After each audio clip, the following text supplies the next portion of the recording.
Hey folks, how you guys doing? Hope you're all having a great Tuesday as usual. The last video I put out on my main channel was the chessboard box, and I'll talk about that in just a second, but a couple things really quick. If you're watching this on my website, then yesterday I posted just on the my second channel only a little quick update video on my doghouse. Somebody was asking me about that, so I just went out there and shot a quick little video on it. This coming week on my main channel, I'm taking the week off. I'm not going to have a weekend project video. It's Thanksgiving this week here in the United States, and my wife has some time off work, and I think one of our relatives is going to come stay with us. So I'm going to take some time off, just a couple days at the end of this week, and just relax for a little bit. So with that being said, let's get into this chessboard really quick. All right, so about this chessboard, there's something to take into consideration for the board placement.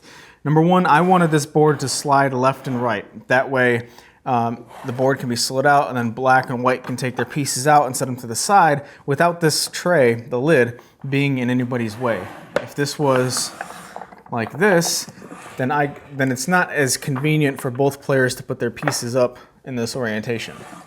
So I wanted the board to open up on its side.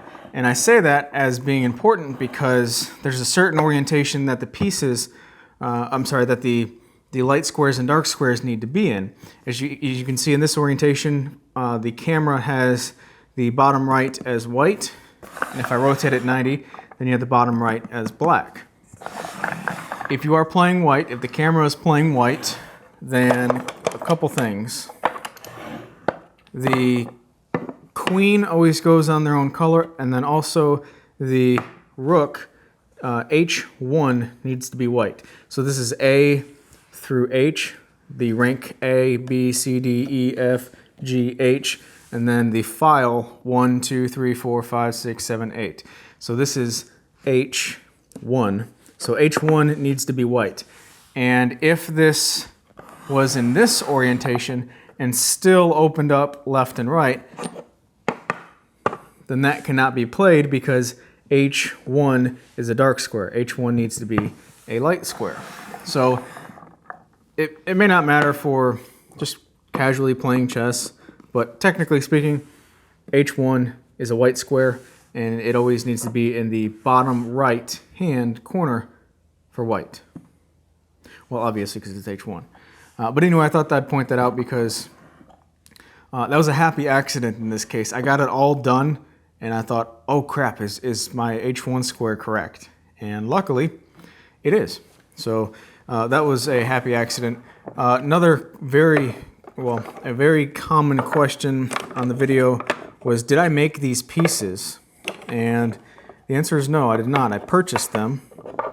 I got them while traveling about 3 years ago, and they are supposedly hand carved out of some type of stone. I don't know the exact stone. I don't know exactly what it is, but they do look hand carved because every single one of them is unique. There is zero consistency on exact sizes like chess pieces normally have. So these are, I don't know what the stone is. I wish I would have figured that out. But I know on the black pieces, if I scratch the bottom with something metal to kind of release some of the stone pieces, it smells almost like rotten eggs. So I don't know what mineral that is or if that's a clue for anything. But these were purchased in a city that had a ton of natural caves. So I imagine it was some type of stone that was natural into those caves. I don't remember exactly. I wish I would have figured that out, but that's what the pieces are. They're just a very unique set of pieces. And, you know, I thought these wouldn't match too well. That was one of my biggest concerns with making a chessboard was like, these are darn near black. They're a really dark charcoal, and these are like a caramel color. So I don't have any wood that matches these exactly. So then I was going to try and purchase a set of walnut and hickory pieces, but purchasing a set that is that specific species, as I found out, is pretty difficult to do. And then also they're kind of pricey. So for these to end up looking really nice, was another happy accident. I'm very pleased with how these look on the board. Like I said, the white is hickory, lighter color squares are hickory, and the darker squares are walnut.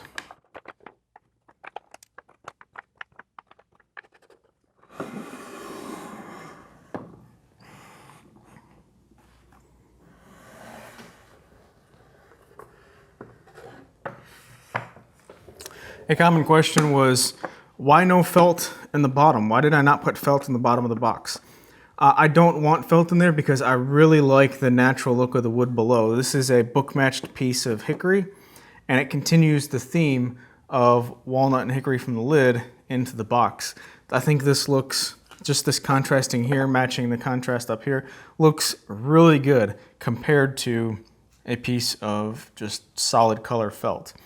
Now, if I used solid color felt, then that's introducing another color into the design. So you've got the hickory, the walnut, the black pieces, as well as the white pieces, and that would be just too much in my opinion going on. So for that reason, no felt on the inside cosmetically.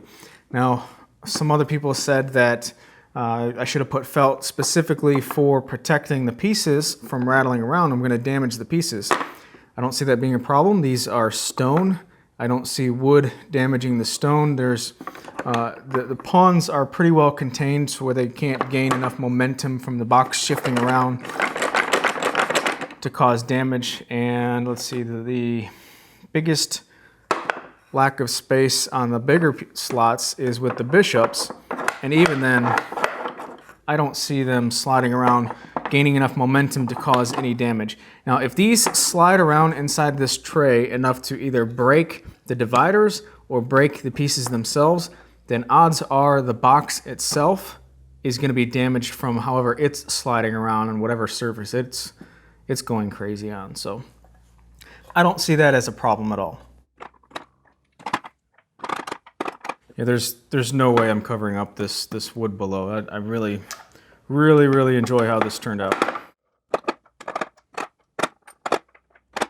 Those of you who follow our podcast, the Woodworking Podcast, you'll know that last week I had a heck of a time getting this thing off the ground. It just nothing was going my way and when I started, which happens sometimes. I didn't have the appropriate length wood that I wanted to use. I originally wanted to make a curly maple box. My camera messed up when I was using the jointer, and then also my first glue up for the top panel when I was making the checkered board top, it wasn't long enough. I don't know what I did, but I made these too short in the length direction of the first glue up, which means that once I took it out of the clamps and then cut it into strips to flip them to make them a checkered board, that 1/8 of an inch curve cut that I would make 8 times to make those strips would yield me with not enough material to make the actual board. So at that point, I just said, screw it, I'm going to make 2 cutting boards out of that glue up. So up until the first glue up, this is the wood that was in the video. After the first glue up is a whole nother set of pieces. So what I ended up doing was turning that first glue up into 2 cutting boards, 2 matching cutting boards that I'll give as a Christmas gift probably this year. This is walnut and hickory, just like the rest of this. And then I cut a 15-degree bevel all the way around on both of these so that no matter which direction you grab the board, you have a finger grab all the way around, a handle all the way around to pick this up easily. I kind of like that a lot better than, I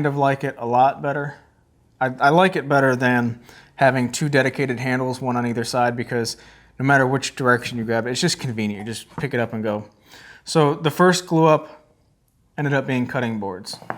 Something else that you probably can't even tell, I can't tell, and I'm sitting right next to it. But this is not a continuous grain match all the way around. That's what I was shooting for. But when I actually cut the pieces, instead of cutting a left, rotating the board 180, cutting a right, and flip-flopping back and forth to get both my cuts, what I did was I just flipped the board. I twisted the board, just twisted the board 180 degrees that way, so that I was cutting with the inside up, and then the inside down, and then the inside up, then the inside down. So what you have is this is the bottom side of that board, this is the top side of that board, this is the bottom side of the board, top side of the board, so the grain completely flip-flops. Luckily, this is some really tight grain walnut, and it looks good all the way around, and it's extremely difficult to actually see that it's not a grain match. But if I was using something lighter, like a curly maple, which I originally intended on using, it would be very obvious that it's not a continuous grain match. Something that I originally planned on doing but passed at the last minute, and I'm glad I didn't, is I was originally going to put splines in these mitered corners. So you have two splines, one top, one bottom. But I decided not to because that's fairly common on a mitered corner box type project. And I got it to this point and it just looks really clean, elegant, just non-distracting. I don't think it's over the top, and I think putting those splines, two splines in each corner, I think would put it over the top as far as just too much going on. I think this is a nice platform to focus on what's going on top. Why did I make a veneer for the top rather than just using the whole piece that I glued up? The reason is expansion and contraction. If I was to leave the top panel solid, two things couldn't happen. Number one, I would not have a consistently smooth and low tolerance fit for this lid to slide in and out of, because the wood will expand and contract to change that gap. So whether I put it so that the expansion and contraction is perpendicular to the direction of the lid, that would cause it to bind in certain situations. Well, if you sand it down, then as the wood shrinks, then it's too loose in certain situations. So at that point, I could make it, make the grain expansion and contraction go with the direction of the slide. But then if I fit it so that there's a nice even tolerance gap all the way across, once this shrinks, then you'll have a big gap on one side because this side is limited by the mitered stops as it goes in. So for that reason, I did not want to have solid wood on top for expansion and contraction. And then also, if you have a solid field here in the middle, solid center area, then I could not have wrapped it with solid wood the way that I did, because if you have the wood grain going in this direction, then this piece over here is perpendicular to it, and similar to the way you'd build a tabletop, you'd have to take that into consideration. Tabletops typically have like a breadboard end to deal with expansion and contraction. There's not much you can do on a piece that is this small and that is machined to fit into a groove over here. So I had to make a veneer out of it, and that turned out really well. It was above my expectations for how that would actually work. I sized this particular board specifically for the maximum capacity of my bandsaw before I even started the project. Luckily, it worked out with the size of these pieces as far as it being okay. There's a lot of specifications as far as your king height, which determines all the height of all of your other pieces, as far as also the diameter of the base of your pieces should not be more than a certain percentage of the total square. I think these pieces are just a touch too big for this size board with 1.5 inch squares, but it's okay. This is not a tournament board. This is just something for me to enjoy here at the house. So that's it. If you guys have any other questions, I'll try to respond to them in the comments.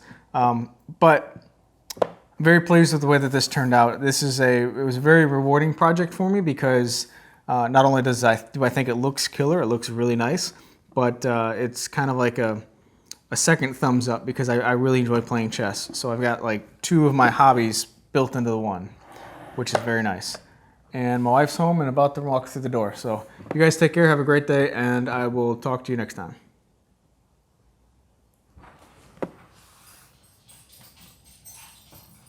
I heard you.